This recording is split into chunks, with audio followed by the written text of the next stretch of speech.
प्यारे बच्चों, आज की इस वीडियो में हम जानेंगे वेग नियम क्या होता है और इसके उदाहरण को।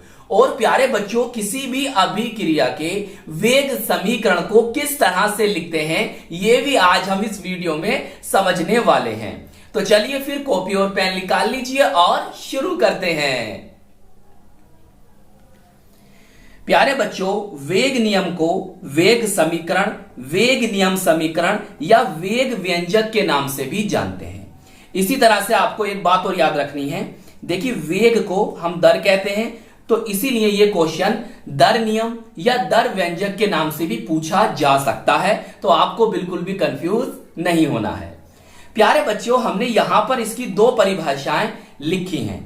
अब इन दोनों में से जो परिभाषा आपको आसान लगे और आसानी से याद हो जाए, तो इन दोनों में से कोई भी एक परिभाषा आप याद कर सकते हैं। चलिए फिर समझते हैं। प्यारे बच्चों, बहुत ध्यान समझना। वह गणितीय व्यंजक जो किसी रासायनिक अभिक्रिया के वेग या अभिक्रिया की दर को अभिकारकों की सांद्रता के पद पर कोई घातांक लगाकर व्यक्त करता है, वेग नियम कहलाता है। हमने क्या जाना सर? हमने जाना कि वेग नियम वह गणितीय व्यंजक है जो किसी रासायनिक अभिक्रिया के वेग या अभिक्रिया की दर को अभिकारकों की सांद्रता के पद पर कोई घातांक लगाकर व्यक्त करता है। सही। तो प्यारे बच्चों, एक परिभाषा तो यह है। अब देखो, दूसरी परिभाषा यह है, अभिक्रिया के वेग या अभिक्रिया की दर और अभिकारकों की सांद्रता में संबंध स्थापित करने वाली समीकरण अभिक्रिया की वेग समीकरण या वेग नियम रेट लॉ कहलाती है। इसे वेग व्यंजक या वेग नियम समीकरण भी कहते हैं। तो हमने क्या जाना प्यारे बच्चों? हमने ये जाना कि अभिक्रिया के वेग या अभिक्रिया की दर और अभिकारकों की सांद्रता में संबंध स्थापित करने वाली समीकरण अभिक्रिया की वेग समीकरण या वेग नियम कहलाती है। और हम इसे वेग व्यंजक या वेग नियम समीकरण भी कहते हैं। सही प्यारे बच्चों? तो दोनों परिभाषाओं में से कोई एक परिभाषा आप याद कर लेना। अब देखो, हम इसे कैसे प्रदर्शित करते हैं तो समझिए। देखो प्यारे बच्चों, और इसी के द्वारा हम किसी भी अभिक्रिया का वेग समीकरण लिखना सीखेंगे। तो बहुत ध्यान से आपको समझना है। तो प्यारे बच्चों, यहां लिखेंगे आप वेग, चाहो तो लिख सकते हो दर, या लिख सकते हो अंग्रेजी में रेट, या लिख सकते हो स्मॉल आर। सही, कुछ भी लिख सकते हो। तो हमने यहां लिखा वेग। वेग बराबर वेग स्थिरांक, और वेग स्थिरांक को हम प्रदर्शित करते हैं के से। सही। इनटू अभिकारकों की सांद्रता। सही। अभिकारकों की सांद्रता मोलर सांद्रता है, ये मोल प्रति लीटर में। सही। और यह इसका घातांक, बोले तो इसकी घात है, इसकी पावर है या एक्सपोनेंट है। सही। अब प्यारे बच्चों, इसकी घात से ही जो है हम अभिक्रिया की कोटि को बता सकते हैं। और यह भी याद रखना है कि जो घात लगाई है ये आती है इसके प्रायोगिक मान से। प्रायोगिक मान से इसकी घात को हम बता सकते हैं, वैसे नहीं बता सकते। चलिए अब प्यारे बच्चों, उदाहरण देखिए इसका। तो हमने यहां पर लिया इस अभिक्रिया को। सही। और याद रखो, ये शून्य कोटि की अभिक्रिया है, और शून्य कोटि की जो अभिक्रिया होती है प्यारे बच्चों, वो अभिकारकों की सांद्रता पर निर्भर नहीं करती है।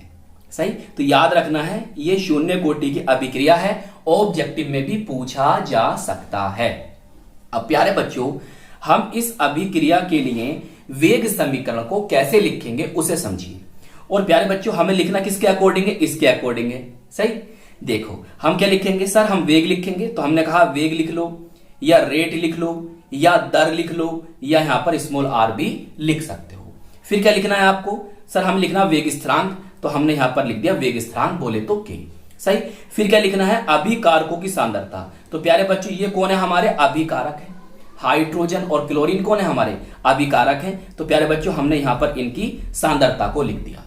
और ये कौन से कोटि की अभिक्रिया है? शून्य कोटि की अभिक्रिया है। तो अभी हमने क्या जाना? अभी हमने ये जाना सर, शून्य कोटि की जो अभिक्रिया होती है वो अभिकारकों की सांद्रता पर निर्भर नहीं करती है। जब ये अभिकारकों की सांद्रता पर निर्भर नहीं करती है तो क्या आ जाएगा? 0 और 0, मतलब यहां पर जो n का मान होगा 0 होगा। सही है। जब n का मान 0 हो गया तो ये शून्य कोटि की अभिक्रिया हो गई। समझ में आ गई बात? प्यारे बच्चों, जो हमने यहां पर दूसरा वाला उदाहरण लिया है, ये तो बहुत ही ज्यादा मोस्ट इंपॉर्टेंट एग्जाम्पल है, कई बार ऑब्जेक्टिव में पूछा गया है। तो जो जो बातें मैं बताऊं आपको बहुत अच्छे से समझनी है आपको। देखो भाई प्यारे बच्चों, अम्ल की उपस्थिति में एथिल एसीटेट का जल अपघटन, सही। तो ये है हमारा एथिल एसीटेट और यहां पर यह है जल अपघटन करा रहे हो, हाइड्रोलिसिस करा रहे हो, या कह सकते हो जल से क्रिया करा रहे हैं, सही। और यहां पर हम रख रहे हैं अम्ल की उपस्थिति और हमने अम्ल लिया है यहां पर सल्फ्यूरिक अम्ल H2SO4, सही। जब इनकी आपस में क्रिया होगी तो इससे बना एसिटिक अम्ल और इससे बनेगा एथिल एल्कोहल। तो प्यारे बच्चों, इस अभिक्रिया के लिए हम वेग समीकरण को या वेग नियम को या वेग व्यंजक को किस तरह से लिखेंगे उसे समझिए।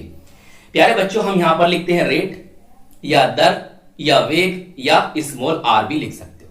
फिर क्या लिखते हैं सर? हम फिर लिखते हैं वेग स्थिरांक लिखते हैं। फिर क्या लिखते हैं सर? अभिकारकों की सांद्रता। तो हमारे अभिकारक कौन है? ये है। तो हमने यहां पर इनको लिख दिया, सही। ब्रैकेट आपको यही लगाना, याद रखना, सही। तो प्यारे बच्चों, जो अभिक्रिया का वेग होता है या अभिक्रिया की दर होती है वो एथिल एसीटेट की सांद्रता के एक घात पर निर्भर करती है, लेकिन जल की सांद्रता पर निर्भर नहीं करती है। तो इसीलिए याद रखेंगे कि इन घातों को, इन पावर को, इन घातांक को, इन एक्सपोनेंट को क्या करोगे? जोड़ोगे, और जोड़ने के बाद आपको पता चलेगा ये कौन सी कोटि की अभिक्रिया है। तो हमने 1 + 0 को जोड़ा, कितना गया? 1 आ गया। तो इसका मतलब ये प्रथम कोटि की अभिक्रिया है। कौन सी कोटि की अभिक्रिया है? प्रथम कोटि की अभिक्रिया है, फर्स्ट ऑर्डर रिएक्शन है। अब प्यारे बच्चों, यहां पर 2 अणु भाग ले रहे हैं, तो इसकी आणविकता, इसकी मोलिक्यूलैरिटी तो हो गई 2, लेकिन कोटि कितनी है? 1 है। तो प्यारे बच्चे, ऐसी अभिक्रियाएं जिसकी आणविकता तो 2 है लेकिन कोटि 1 है, तो हम ऐसी अभिक्रिया को कहते हैं छदम या आभासी एका अणुक अभिक्रिया। तो याद रखना, ये छदम या आभासी एका अणुक अभिक्रिया है, सही प्यारे बच्चों। तो आई होप ये क्वेश्चन आपको अच्छी तरह से समझ में आ गया होगा। तो प्यारे बच्चों, अपना ख्याल रखिएगा, खूब मेहनत से पढ़ाई करते रहिएगा।